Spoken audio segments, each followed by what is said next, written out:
Ito ang pinakawalang saysay na male lead na nakita ko. Nag-reincarnate sa ibang mundo para gumawa ng 78K ay pwede na sana. Pero hindi ko inakalang pati Italian cannon ay kaya niyang gawin. At ang lakas ng kanyan ay sobrang nakakamangha. Halos kasing lakas ng maliit na warhead. Namilog ang mata ng guro niyang nagtuturo ng mahika. Sigurado ka bang mahika ito? Bago mag-reincarnate ang male lead, isa pala siyang namungunang assassin sa mundo.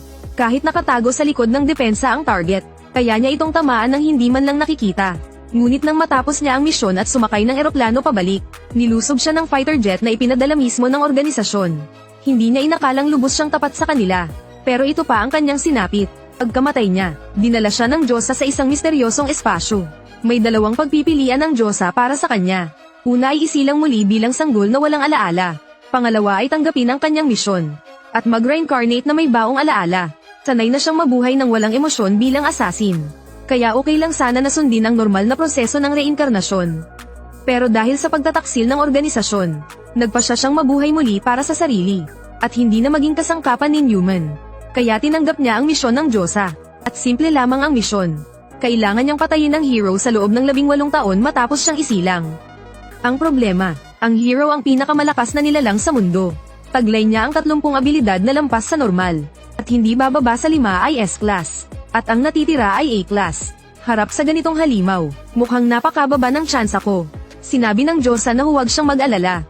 Bibigyan kita ng pinakamalakas na kakayahan ng isang mortal. Tinaas niya ang isang kamay. At 123.851 na uri ng kakayahan ang lumutang sa ulunan ng male lead.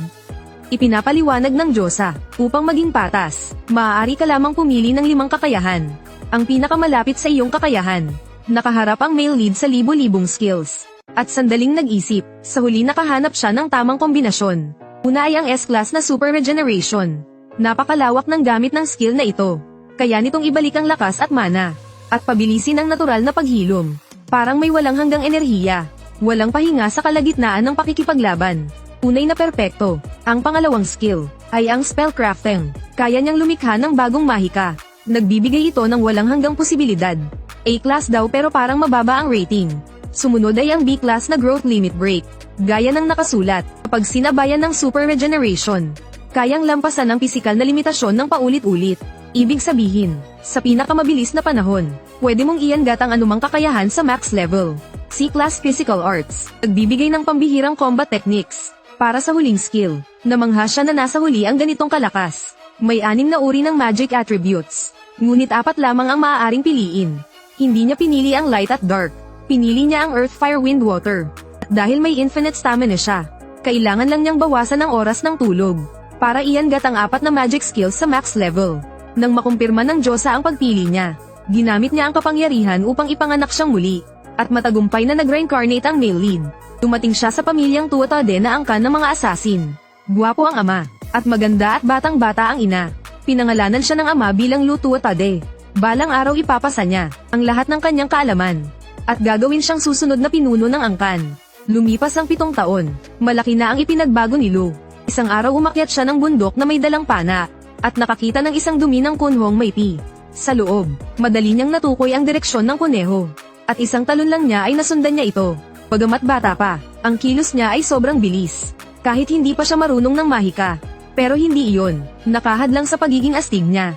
Nasa unahan lang ang kuneho. Kaya agad siyang umangat sa sanga. Itinutok ang target, nag-ipon ng lakas. At sa isang iglap tinamaan ang ulo ng kuneho. Dinala ni Lu ang karne pa uwi para lutuin. Ang ina niya ay talaga namang puno ng sigla. At mahilig pa ring maglamang. Ayaw siyang bitiwan. Gusto nitong magluto silang magkasama. Ngunit tiwala si Lu sa kanyang kakayahan. Ayaw niyang pagod ang ina. At kampante rin ang ama. Dahil hanggang ngayon, wala namang nilutong kakaiba si Lu. Sa katunayan, mahusay na siya sa pagluluto sa kanyang nakaraang buhay. Alam niya kung anong pagkain ang masustansya. At makakatulong sa tamang paglaki ng katawan. At dahil kakalabanin niya ang hero balang araw, kailangan niyang magkaroon ng malakas na katawan. Kaya palaging personal na nagluluto si Lugo at pumipili ng mga sangkap. Upang matiyak ang pang-araw-araw na nutrisyon, na umaabot sa pamantayan ng isang atleta. Madalas napapansin ng ama, na kahit hindi pa niya tinuturuan si Lugo, nakakagawa na siya ng mga bagay na hindi kaya ng karaniwang tao. Hindi maiwasang humanga na ang batang ito ay isang henyo. Mabilis na naluto ang isang buong mesa ng mga ulam. Pagkain ng mga magulang ay sinabi nilang napakasarap. Pwede na raw magbukas ng restaurant. Bahagyang ngumiti lamang si Lugo. Ngunit sa loob niya ay iniisip, napakasaya talagang ipanganak sa ganitong pamilya. Pagkatapos kumain, dinala ng ama si Lugo sa isang lihim na silid. Pinaghubad siya para sa lingguhang pagsusuri ng katawan, upang tingnan kung gaano na lumago ang mga buto at kasukasuan. At batay rito ay itinakda ang susunod na pagsasanay. Ang pamilyang tuhadi ng bida. Sa panlabas ay isang kilalang angkan ng medisina. Ngunit sa lihim, isa itong angkang mamamatay tao na nasa ilalim ng maharlika. Ang misyon ay lihim na alisin ang mga taong gumagawa ng kasamaan at nagbabanta sa bansa. Ngunit upang maging ganap na mamamatay tao, hindi lamang kailangang magsanay ng husto. Kailangan ding marunong sa medisina at mga teknik ng pagpatay. Lahat ng ito ay itinuro ng ama kay Lugo nang walang itinatago. Nang makita ang mabilis na paglago ni Lugo, pinahayag ng ama ang kanyang kasiyahan. Ngayon ay ipapamana na sa kanya ang mahiwagang mata ng tuhadi. Ito ang lihim na pamana ng pamilya. Sa pamamagitan ng operasyon ay pinalalakas ang paningin. Nagiging posible na makita ang mahika. Mula nang matapos ang operasyon sa pagbabago ng mata, marami ng araw ang lumipas. Sa araw na ito ay pinapakain ng ina si Lugo ng matatamis. Dumating ang ama upang paalalahanan si Lugo. Panahon na para alisin ang benda at tingnan ang epekto ng mahiwagang mata. Dumating sila sa ikalawang palapag ng kastilyo.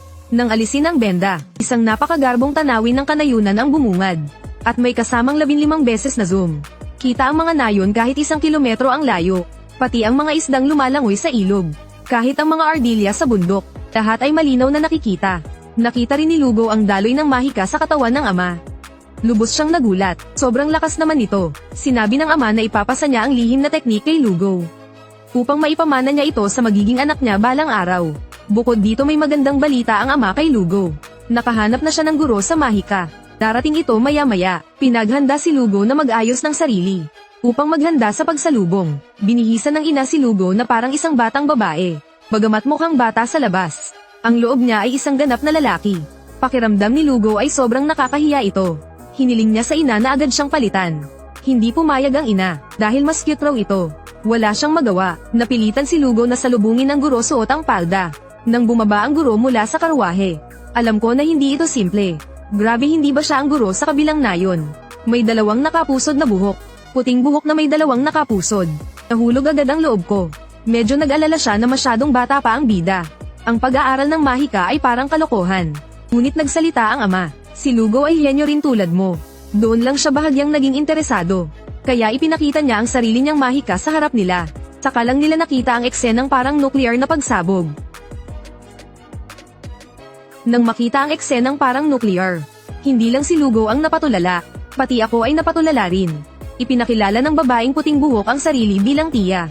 Isa siya sa mga magiging asawa ng bida sa hinaharap.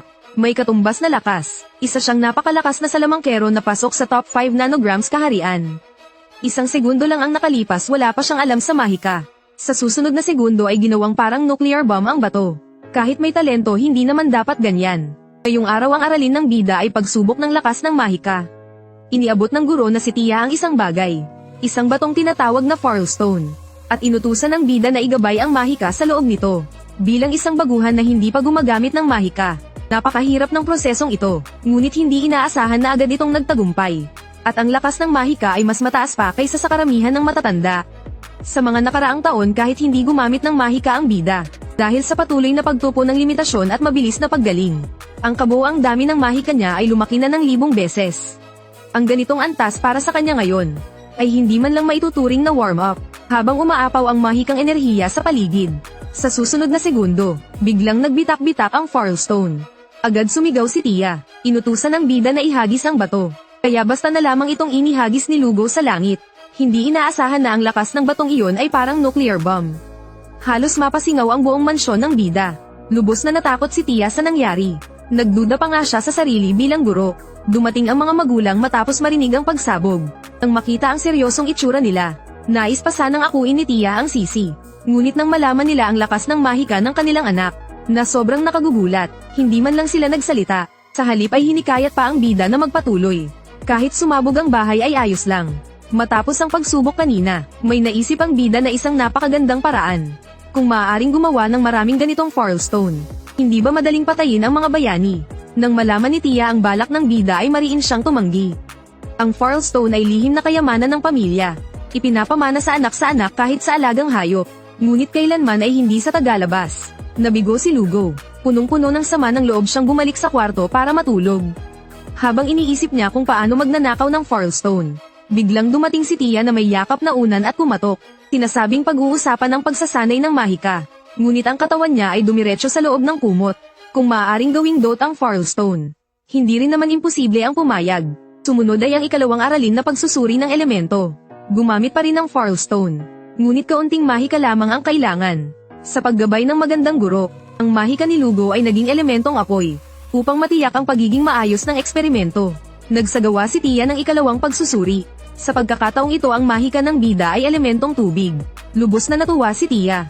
Dapat malaman na sa buong kaharian. Bilang lamang sa daliri ang may dalawang elemento. Isa siya sa iilang henyo na may dalawang elemento. Sa sandaling ito ay nais ng bida na ipagpatuloy ang pagsubok. Bagamat naniniwala si Tia na walang taong may tatlong elemento. Ngunit malalaman lamang kapag sinubukan.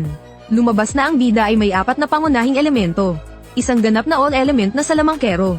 Talagang nakamamatay ang paghahambing. Pagkatapos nito ay pumasok ang aralin sa susunod na yugto. Naghanda si Tia na ituro ang pagpapalit ng elemento ng Mahika. Sa pamamagitan ng personal na pagtuturo, malinaw na naramdaman ni Lugo ang pagdaloy ng Mahika. Sa mismong sandali ng pagpapalit ng elemento, may mga simbolong rune na lumitaw sa isipan ng bida. Ipinaliwanag ni Tia na ito ang wikang Mahika. Kapag binibigyan ng katangian ang Mahika, automatikong lilito ang mga simbolong ito sa isipan. Ito rin ay tinatawag na mga rune ng paghahayag. Kapag matagumpay na nausal ang rune ito ay nagiging Mahika. Kapag tumaas ang kasanayan, ang susunod na Mahika ay kusa ring lilito sa isipan. Mas mabuti ang aktwal na pagpapakita.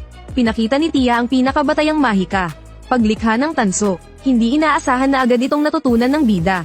Bagamat maraming dumi ang nalikhang elementong tanso, para sa unang beses sapat na ito, maaaring ituring na isang henyo. Kapag napahusay pa ang pagbigkas, makakalikha na ng perpektong material. Sa gabing iyon, gumagawa ng tala si Lugo. Isinusulat niya ang impormasyong tungkol sa mundong ito, habang sabay na nagsasanay ng Mahika. Sa sandaling iyon, muling bumisita si Tia. Sinabing nais niyang pag-usapan ang hiwaga ng Mahika. Gaya ng inaasahan, pumasok si Tia sa kumot kahit nagrereklamo ang bibig. Kinabukasan ng muling gamitin ang Mahikang paglikha ng tanso. Naabot na nito ang perpektong antas. Ibig bang sabihin bukod sa banal na paghahayag, hindi maaaring gumamit ng Mahikang isinulat ng iba. Hindi rin ito alam ng babaeng puting buhok, dahil hindi pa ito nasusubukan noon. Kaya nagsulat siya ng sariling Mahikang paglikha ng bakal para sa bida. Paglikha ng bakal.